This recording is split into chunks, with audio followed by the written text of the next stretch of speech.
मैं मंच पर विराजमान मुख्य सचिव राजस्थान सरकार श्री बी श्रीनिवास जी, अध्यक्ष भारतीय उद्योग परिसंघ उत्तर क्षेत्र श्रीमती अंजलि सिंह जी, क्षेत्रीय निदेशक भारतीय उद्योग परिसंघ उत्तर क्षेत्र सुश्री रचना जिंदल जी, अध्यक्ष भारतीय उद्योग परिसंघ राजस्थान संजय अग्रवाल जी, उपाध्यक्ष भारतीय उद्योग परिसंघ राजस्थान रजनीश भंडारी जी, वरिष्ठ निदेशक एवं प्रमुख भारतीय उद्योग परिसंघ राजस्थान श्री नितिन गुप्ता जी, सभी इस कार्यक्रम में आए अतिथिगण, उद्यमीगण, सभी जनप्रतिनिधि, पत्रकार बंधुओं, उपस्थित सभी भाई और बहनों, सबसे पहले तो मैं आप सभी का हार्दिक स्वागत करता हूं, अभिनंदन करता हूं। दूसरा, मैं सबसे पहले सीआई राजस्थान को इस महत्वपूर्ण आयोजन के लिए बधाई भी देता हूं। साथियों, आपने देखा होगा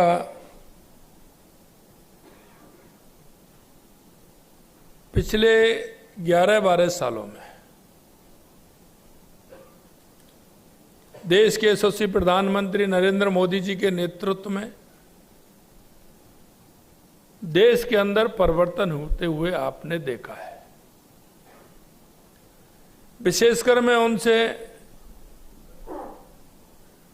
ज्यादा कहना चाहता हूं जो मेरी उम्र के लोग हैं या मेरे से बड़े हैं, लेकिन युवा साथियों को भी ध्यान होगा कि 2014 से पहले देश की स्थिति क्या थी, देश किन परिस्थितियों में चल रहा था, किस तरह की देश के सामने चुनौती थी। उन चुनौतियों से आगे बढ़कर के हमारे यशस्वी प्रधानमंत्री नरेंद्र मोदी जी ने हमारे देश को एक रफ्तार देने का काम किया और लगातार आप देख रहे हैं माननीय प्रधानमंत्री जी के नेतृत्व में, चाहे हमारे गरीब कल्याण की योजनाएं हो, चाहे हमारे विकास की योजनाएं हो, चाहे देश के अंदर आतंकवाद और नक्सलवाद का खात्मा हो, चाहे दुनिया में बढ़ता हुआ भारत का गौरव हो, भारतीयों का सम्मान हो, वो सब आप अच्छी तरह से देख रहे हैं। ये सारी बातें मैं आपसे इसलिए कहना चाहता हूं कि आप देखते हैं गाड़ी जब रेस में चलती है और कहीं ना कहीं उस गाड़ी को ब्रेक देना होता है या रोकना होता है, रुकती है तो उसकी स्पीड बनने में समय लगता है। कोई भी काम हम करते हैं, आप सभी अपना अपना उद्योग चलाते हैं। उद्योग चलाते हुए आपको मन में कई बातें आती होंगी। उद्योग अच्छी तरह से चलना चाहिए, उसका मार्केट भी मिलना चाहिए, किस तरह से मैं मेरे उद्योग को 1 यूनिट से 2, 2 से 3, 3 से 4 करूं। ये व्यक्ति की अंदर की भाव होते हैं और होने भी चाहिए। जब तक हमें किसी के प्रति हमारा आगे बढ़ने का लक्ष्य अगर हमारा नहीं होगा तो हम ठहर से जाएंगे। आगे बढ़ने के लिए मन की इच्छा और आकांक्षा भी बहुत आवश्यक है। यह गलत नहीं है, यह हमारे उद्योग को भी आगे बढ़ाएंगे, हमारे प्रदेश को भी आगे बढ़ाएंगे, हमारे देश को भी आगे बढ़ाएंगे। निश्चित रूप से मैं धन्यवाद देना चाहता हूं कि आज माननीय प्रधानमंत्री जी के नेतृत्व में जो 2011 में जो हमारी अर्थव्यवस्था 12-13 में जो 11वें पायदान पे थी, वो 5वें पायदान पर आई, आज 4थे पायदान पर है। और आने वाले समय में हम तीसरे स्थान पर आने वाले हैं। जिन देशों ने 2-2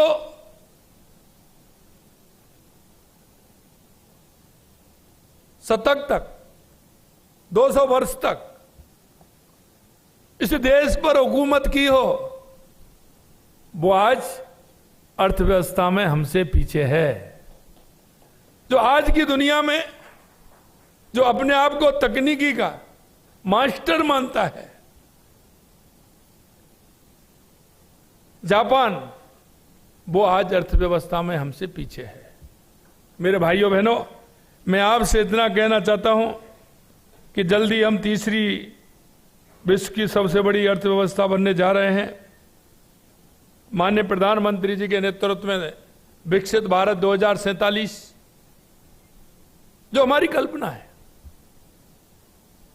ये जब तक हम हमारा विचार, जब तक हम हमारा कोई काम करना चाहते हैं, जब तक हमारा मन नहीं बनेगा, जब तक हम उसको कैसे करना चाहते हैं उसकी योजना नहीं बनेगी, जब तक हम आगे नहीं बढ़ सकते। कभी कभी देखते हैं, मेरे पास आते हैं, मैं उनसे कहता हूं भाई आप इतनी जमीन ले रहे हैं, आपका उद्योग के लिए तो इतना ही बहुत है, आप इतनी जमीन क्यों लेना चाहते हैं? वो ये कहना चाहते हैं, उनके मन में ये होता है कि साहब हम आगे हमारे एक्सटेंशन करने की इच्छा है, अगर हमारा ये ठीक प्रकार से हुआ तो हमें एक्सटेंशन करने के लिए हमको ठीक रहेगा, इसलिए हमें जाके चाहिए। ये सोचते हैं कि नहीं सोचते? सभी के मन में कल्पना होती है कि नहीं होती है? इसलिए मैं आपसे कहना चाहता हूं, माननीय देश के यशस्वी प्रधानमंत्री जी ने विकसित भारत 2047 की जो कल्पना की है, और हमने जो विकसित राजस्थान 2047 की कल्पना की है, आपने देखा होगा पिछले बजट के लगातार हम लेकर के जिस तरह से चल रहे हैं, हमारी 2030 तक कैसे 350 बिलियन डॉलर हमारी राजस्थानी इकोनॉमी हो। और यही नहीं, अभी आपने देखा होगा हमने राजस्थान के बजट में हमारे गांव का, हमारी ग्राम पंचायत और हमारी नगर निकाय और हमारे जिले का एक रोड मैप बने, उसका रोड मैप को लेकर के हम चले। क्योंकि अब तक जो सरकारें थी वो सिर्फ पंचवर्षीय योजनाएं बनाती थी, और उन पंचवर्षीय योजना का फायदा क्या होता था कि जब तक वो योजना पूरी होती थी उससे डबल की आवश्यकता हो जाती थी। हमने कहा है कि हमारे हर गांव की जनसंख्या कितनी है, उस जनसंख्या का ग्रोथ क्या है, निकाय का हमारा ग्रोथ क्या है, हमारे उस शहर का ग्रोथ क्या है, हम उसके आधार पर विकसित भारत 2047 का मॉडल बना करके उसको हम लागू करेंगे, जिससे कि जब भी आवश्यकता हो तो हम उस आवश्यकता के हिसाब से हमारे शहर में, हमारे गांव में, हमारे जिले में हम काम कर सकें। यह बहुत आवश्यक है।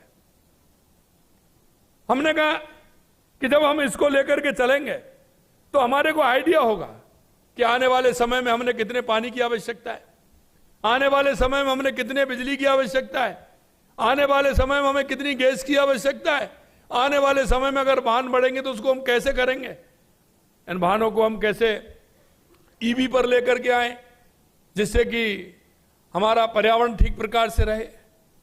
हमारे राजस्थान की हम बात करें तो राजस्थान के परिप्रेक्ष्य में भी हम यही कहना चाहते हैं, राजस्थान का परिप्रेक्ष्य में कि हम किस तरह से हमारे राजस्थान को आगे बढ़ा सकते हैं।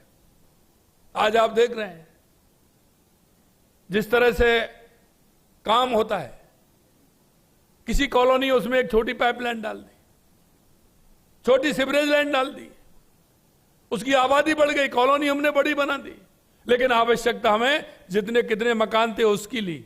अरे भाई, जब हम बड़ा कॉलोनी बना रहे हैं, बड़ा एरिया बना रहे हैं, तो आवश्यकता तो हमारी एक ना एक दिन वो कॉलोनी बसेगी कि नहीं बसेगी, तो हमें उसके आधार पर हमारी योजना बनानी चाहिए। हमारा शहर किस तरह से बढ़ रहा है, उसकी पॉपुलेशन का ग्रोथ क्या है, हमें यह देखना चाहिए। हम उसके आधार पर काम करें। अगर उसके आधार पर काम करेंगे तो हम निश्चित रूप से जो जनता हमसे चाहती है उनके सपनों को हम पूरा कर पाएंगे। और नहीं तो उसी में लगे रहो, एक 5 इंच की पाइपलाइन डाल दी, उसके बाद 8 इंच की डाल दी, उसके बाद 10 इंच की डाल दी। अरे भाई, हमें हमारा पहले विजन बनाना होगा, हमें देखना होगा कि हमें आवश्यकता कितनी है। एक हमेशा मैं कहता हूं मेरे भाइयों बहनों, क्योंकि हमारा गांव का क्षेत्र, पूरा देश हमारा, पहले तो कहते थे 80%, 85% आबादी गांव में रहती है, लेकिन धीरे धीरे शहर की और गांव की आबादी में अंतर आ रहा है। शहर हमारे बढ़ते चले जा रहे हैं, गांव हमारे छोटे होते चले जा रहे हैं। क्या हमको उनके कारणों में नहीं पहुंचना चाहिए? हमें उनके कारणों में ही पहुंचना चाहिए। शहर में हम 40 किलोमीटर दूर जा रहे हैं, 45 किलोमीटर दूर जा रहे हैं, 50 किलोमीटर दूर जा रहे हैं, 60 किलोमीटर दूर जा रहे हैं, लेकिन गांव 15 किलोमीटर पे, 20 किलोमीटर पे हम गांव क्यों नहीं जा सकते? शहर में भी तो आप वहीं नहीं है। शहर यहां है, शहर की लंबाई चौड़ाई कितनी हो गई? वो तो गांव से भी ज्यादा हो गई। तो क्या हम हमारी सुविधा उस गांव में देकर के जो हमें शहर में आवश्यकता है उनको हम हमारी उस जनसंख्या गांव में नहीं रोक सकते? हमें यह प्लान बनाना होगा, और यही देश के यशस्वी प्रधानमंत्री नरेंद्र मोदी जी ये प्लान कर रहे हैं कि हमारे देश कैसा होगा। जब आजादी के 100 साल होंगे तो हमारे देश में क्या क्या होना चाहिए, उन सारी बातों को समेटते हुए उन्होंने हर क्षेत्र में कहा है। मेरे भाइयों बहनों, मैं इतना कहना चाहता हूं आपसे कि लगातार हमारी सरकार काम कर रही है। अगर मैं उद्योग की बात करूं तो उद्योग राजस्थान से अच्छा कहीं नहीं मिलेगा। राजस्थान जितना पोटेंशियल है कोई भी नहीं है। राजस्थान में जितनी आवश्यकता है, मैं कहना चाहता हूं मेरे युवा भाइयों से, युवा भाई बहनों से भी कहना चाहता हूं, राजस्थान बहुत पोटेंशियल है, हर क्षेत्र में है। राजस्थान की कनेक्टिविटी देखिए, चाहे वो रोड मार्ग हो, चाहे रेल नेटवर्क हो, हवाई सुविधाएं हो, दिन रात उसमें बढ़ रही हैं। और अभी हमने कहा है कि राजस्थान की लगभग 15 से लेके 20 तक हमारी जो एयर स्ट्रिप है उनको भी हम बढ़ाने का काम कर रहे हैं। हम अभी आपने देखा कोटा का भी हमने किया है, हम बांसवाड़ा का भी कर रहे हैं। इधर हम हमारे गंगानगर को भी बढ़ाना चाहते हैं। उत्तरलाई बाड़मेर को हमने जमीन दी है, बीकानेर को जमीन देकर उसको भी हम आगे बढ़ा रहे हैं। लगातार हमारी एयर कनेक्टिविटी भी अच्छी हो, इसके लिए भी हम काम कर रहे हैं। किशनगढ़ हमारा चालू हो गया, हमारा भीलवाड़ा चालू हमने कर दिया एफटीओ के लिए, धीरे धीरे उसको भी हम आगे बढ़ा रहे हैं। व्यक्ति अपना निजी विमान लेकर के आए तो कम से कम उस नजदीक तो पहुंचे, हमारी एयर कनेक्टिविटी अच्छी हो, इसके लिए काम कर रहे हैं।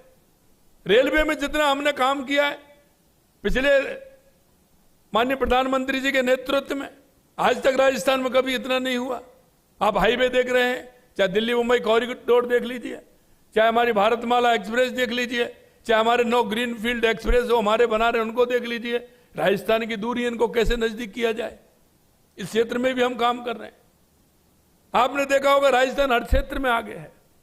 खनिज की मैं बात करूं तो 85 प्रकार के खनिज यहां निकलते हैं, उनसे जुड़े हुए उद्योग यहां लगे, उनकी प्रोसेसिंग यहां हो, उसके लिए भी हम काम कर रहे हैं।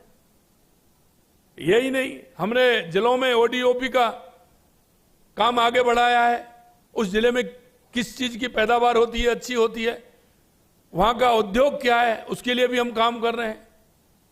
आप देख रहे हैं कि हमारे स्टोन भी खूब निकलते हैं, तो उन स्टोनों का उपयोग किस तरह से हमारे उसमें वो उसके लिए ओडीओपी से काम कर रहे हैं। हमारी पैदावार यहाँ क्या है, कहीं हमारी सरसों की पैदावार होती है, तो कहीं मक्के की पैदावार होती है, तो कहीं हमारा मसालों में जीरे की पैदावार होती है, तो कहीं धनिया की पैदावार होती है। मेरे युवा साथियों, मैं आपसे कहना चाहता हूं, राजस्थान में बहुत गुंजाइश है। हम किस क्षेत्र में जाना चाहते हैं, आप आइए। लगातार हम काम कर रहे हैं राजस्थान में।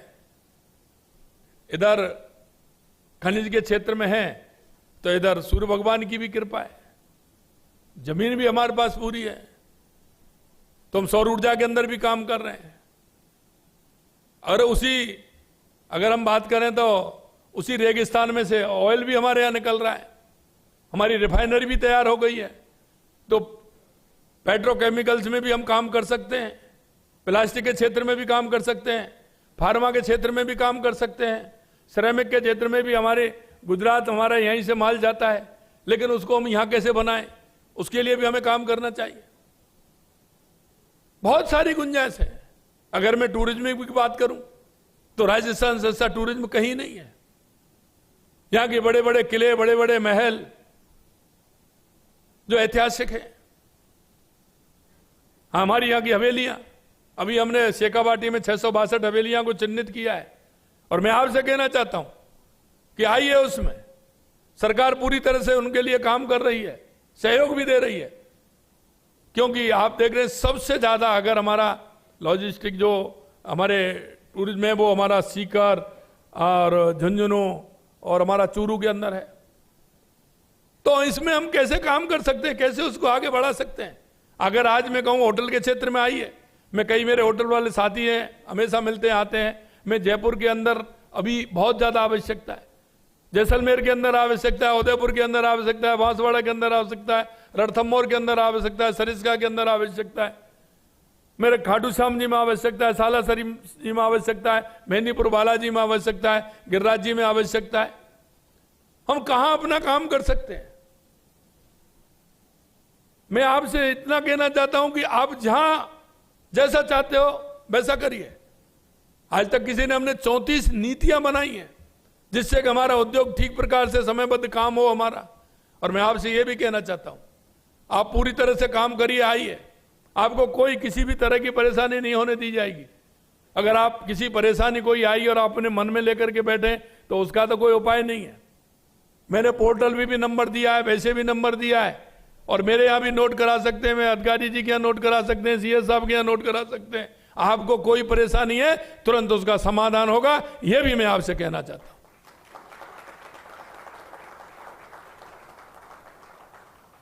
अब आप बात करते हैं लॉ एंड ऑर्डर की, तो आप देख रहे हैं हम कितनी कमी लाए। महिला अत्याचार में ही हम 10% की कमी लाए, कई में तो 50% की कमी आई है, 50% की कमी। ऑल अगर हुआ है तो 20% की कमी राजस्थान के अंदर आई अपराधों में। पूरी तरह से हमारा लॉ एंड ऑर्डर के लिए हम काम कर रहे हैं। अभी भी और किया है हमने, 1500 पुलिस को गाड़ी दी है, उसमें हमने उनको आदमी भी बढ़ाए हैं, उसमें उसके लिए भी हम काम कर रहे हैं। मैं आपसे इतना कहना चाहता हूं कि हमारी सरकार लगातार काम कर रही है। आप अगर आएंगे तो हॉस्पिटल की भी आवश्यकता है, मेडिकल कॉलेज खोलिए, हॉस्पिटल खोलिए, जहां आपको आवश्यकता है वहां खोलिए। हमसे क्या सुविधा चाहिए, जमीन चाहिए, क्या चाहिए, वो हम देने को तैयार हैं। सोलर में आप आइए, सोलर में काम करिए, सोलर के अंदर आइए। यहां राजस्थान के अंदर बहुत बड़ी गुंजाइश है। अगर हम बात करें उद्योग क्षेत्र की तो JPMI हमारा बहुत बड़ा इंडस्ट्री एरिया, उसमें आइए, खुसखेड़ा में आइए, भिवाड़ी में आइए, बांदीकुई हमारा दिल्ली मुंबई कॉरिडोर है, बांदीकुई दौसा, वहां आइए।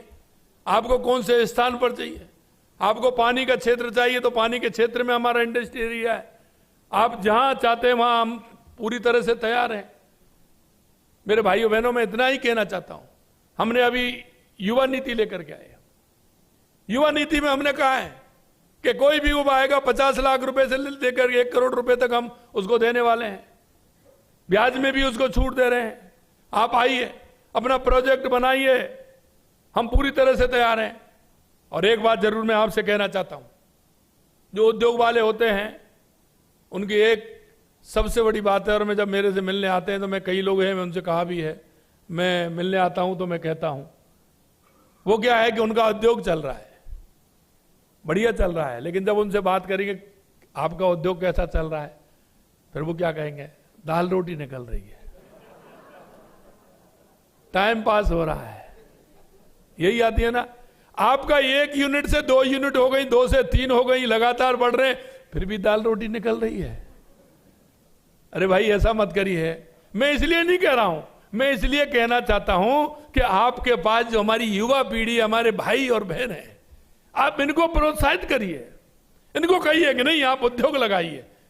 अरे मेरे भाइयों बहनों, मैं एक बात कहना चाहता हूं आपसे, आप अगर ये करोगे और बाई चांस उसने लगा ली और उसमें बचा, तो वो हमेशा आपको बात रखेगा कि देखो मैंने इनसे पूछा था, इन्होंने कहा नहीं कोई मतलब नहीं है, हमारी दाल रोटी मुश्किल से निकल रही है, काई के चक्कर में पड़ रहे हो तुम। अगर उसने लगा ली और उसको अच्छी पद्धति जगेगा, इन्होंने कभी भी बात नहीं बताई। लेकिन मैं एक बात जरूर आपको कहना चाहता हूं, जो व्यक्ति जीवन भर याद रखता है, अगर आपने 3, 4, 5 लोगों को प्रोत्साहित करके उनकी यूनिट लगवा दी, तो वो नहीं, उनकी 3, 4 पीढ़ी याद रखेंगी कि उनकी वजह से मेरी यूनिट ये लगी है। और मैं खुले मन से कहना चाहता हूं, आपको कोई परेशानी होगी उसकी जिम्मेदारी हमारी है। हर परेशानी में हम जिम्मेदार हैं। हमारे लायक कोई आप आइए, दिन रात कभी भी आइए, लेकिन मेरे मित्रों इस राजस्थान को आगे बढ़ाइए। मुझे को बड़ी खुशी होती है क्योंकि मेरे को देश के की प्रदेशों में जाने का अवसर भी मिलता है, कई देशों में जाने का अवसर भी मुझे मिला है। मेरे राजस्थानी प्रवासी भाइयों को जब मैं देखता हूं तो निश्चित रूप से मेरा मन बहुत प्रसन्न होता है और मेरे को इस बात के लिए स्वाभिमान भी होता है कि जो मेरे प्रवासी भाई हैं पूरे देश और दुनिया के अंदर, जिस तरह से उन्होंने राजस्थान की मिट्टी की खुशबू फैला रखी है, जिस तरह से जिस विजन के साथ उन्होंने काम किया है, वो जहां भी हैं पूरी तरह से निष्ठा के साथ काम कर रहे हैं। वहां उस सरकार कोई भी हो वहां काम कर रहे हैं, देश में उस दूसरे में काम कर रहे हैं, लेकिन अपनी मिट्टी से जुड़े हुए हैं, अपने संस्कारों से जुड़े हुए हैं। वो कोई ना कोई ऐसी संस्था से जुड़े हुए हैं जो वहां ऐसा काम करते हैं, चाहे वो गौशाला का काम हो, शिक्षा का काम हो, चिकित्सा का काम हो, कोई भी संस्था का काम हो, मंदिर देवालय जो भी होगा उसमें जुड़े हुए हैं और वो काम करते हैं और उन्होंने राजस्थान का नाम रोशन कर रखा है। इसलिए उनको भी मैं बहुत बहुत बधाई देना चाहता हूं। और आपने देखा है वो किन परिस्थितियों में गए होंगे, क्योंकि आप तो अपना शहर भी नहीं छोड़ते जब तक कोई परेशानी नहीं होती है। शहर नहीं छोड़ते ना। अगर कोई मकान बगल में बना हुआ है तो दूसरे मकान की आवश्यकता है तो पहले तो उसी कॉलोनी में देखेंगे, अरे यहीं ले लो, नजदीक में ठीक रहेगा, है कि नहीं है। अरे दूर भी जाएंगे थोड़ा सा तो अरे अब वो अच्छी है चलो उसमें ले लेते हैं। दूसरे शहर में जाएंगे तो परिस्थिति बस ही जाएंगे, नहीं जाएंगे।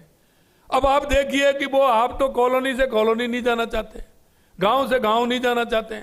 वो जब उस परिस्थिति में गए थे, कुछ तो उद्योग के लिए गए थे, लेकिन कुछ की परिस्थिति ऐसी थी जो उनको व्यापार के लिए जाना पड़ा। मेरे भाई और बहनों, मैं इसलिए कहना चाहता हूं उस समय की परिस्थिति और आज की परिस्थिति में राजस्थान में बहुत बड़ा अंतर है। और मैंने उनसे भी आह्वान किया है कि आप आइए, आपने 2, 3, 4 यूनिट में डाल रखी वो डालिए, लेकिन राजस्थान में 1, 2 यूनिट डालिए, कोई ऐसा डालिए, क्योंकि वो साल में 6 महीने में शादी होती है, बच्चे होते हैं, तो एक ना एक बार तो वो राजस्थान आते ही आते हैं। तो मैं ये कह रहा हूं उनसे कि आप एक बार नहीं, कम से कम राजस्थान 2-3 बार आइए, राजस्थान के उस भव्यता को देखिए। मैं उनको भी आमंत्रित करता हूं और आपसे मैं इतना ही कहना चाहता हूं मेरे भाइयों, आप अगर ठान लोगे मन में ये विश्वास, पूरी तरह से आपका विश्वास लेकर के चलोगे कि हमारे राजस्थान को हमें विकसित राजस्थान बनाना है, 1-1, 2-2 यूनिट आग लगवाओगे तो निश्चित रूप से उनकी पीढ़ी भी याद रखेंगे और आपके मन में भी ये संतोष का भाव जाएगा कि मेरी वजह से इतने लोगों को रोजगार देने का काम हमने किया है। मैं राजस्थान के युवाओं से भी कहता हूं, आपने देखा पिछली बार किस तरह से पेपर लीक होते थे, हमारे युवाओं के सपने चूर चूर हो जाते थे। अरे 2.25 साल में कोई पेपर लीक हुआ है क्या? एक भी पेपर लीक हुआ है क्या? और हमने जो कहा कि 4 लाख सरकारी नौकरी देंगे, 6 लाख हम प्राइवेट रोजगार देंगे, आपने देखा है 1,25,000 हमने नियुक्ति पत्र दे दिए, 1,35,000 हमारे प्रक्रियाधीन चल रहे हैं और 1,25,000 का हमने कैलेंडर निकाल दिया। यह नहीं कि हम उस क्षेत्र में भी काम नहीं कर रहे हैं, लेकिन विशेषकर मैं मेरे युवा भाई बहनों से कहना चाहता हूं, आप अगर राजस्थान में नौकरी लेना चाहते हैं अच्छी बात है, लेकिन मेरे को जो लगता है कि राजस्थान में नौकरी लेने वाले नहीं, आप नौकरी देने वाले बनिए, जिससे हमारे राजस्थान का विकसित राजस्थान बन सके, हमारा उत्कृष्ट राजस्थान बन सके, ज्यादा से ज्यादा हम जॉब दे सके, इस ओर हमें चलना है। अंत में मैं आपसे इतना ही कहना चाहता हूं, ये CII तो हमारा बहुत ही सभी जगह काम करता है, बहुत अच्छी बात है और आपसे सब जुड़े हुए हैं, इसके लिए मैं आपको धन्यवाद देता हूं। मेरे भाइयों, मैं तो सिर्फ इतना कहना चाहता हूं कि राजस्थान और देश के विकास में आपका बहुत बड़ा योगदान है, हर भारतीय का योगदान है। आपका छोटा सा योगदान इस देश को ऊंचाइयों पर पहुंचाएगा। 1893 में स्वामी विवेकानंद जी ने कहा था कि 21वीं सदी भारत की होगी। आप अपना देख रहे हैं कि वो हमें महसूस हो रहा है। और उस नरेंद्र ने कहा, और ये नरेंद्र जी करके दिखा रहे हैं, ये हमारे भारत की खूबी है। अगर हम थोड़ी सी ताकत लगाएंगे, थोड़े मन से काम करेंगे, तो हमारी आने वाली पीढ़ी का भविष्य भी बनाएंगे और हम देश को ऊंचाइयों पर पहुंचाएंगे। और ये मैं आपको विश्वास दिलाना चाहता हूं, आने वाले समय में भारत दुनिया की सबसे बड़ी शक्ति होगा, सबसे बड़ा आर्थिक रूप से और हर तरह से भारत सक्षम होगा, दुनिया का 1 नंबर का देश होगा। यह मैं आपसे कहना चाहता हूं। निश्चित रूप से आप सभी पूर्ण तरीके से हर उद्योग के क्षेत्र में जहां जहां आपका उद्योग है, आप काम करेंगे। आप इस कार्यक्रम में आए हैं, मैं CII को पुनः बहुत धन्यवाद देता हूं। आप सभी पदाधिकारियों को, आए हुए सभी को मैं बहुत बहुत बधाई देता हूं। आप सभी का बहुत बहुत धन्यवाद। जय हिंद, जय भारत, जय राजस्थान।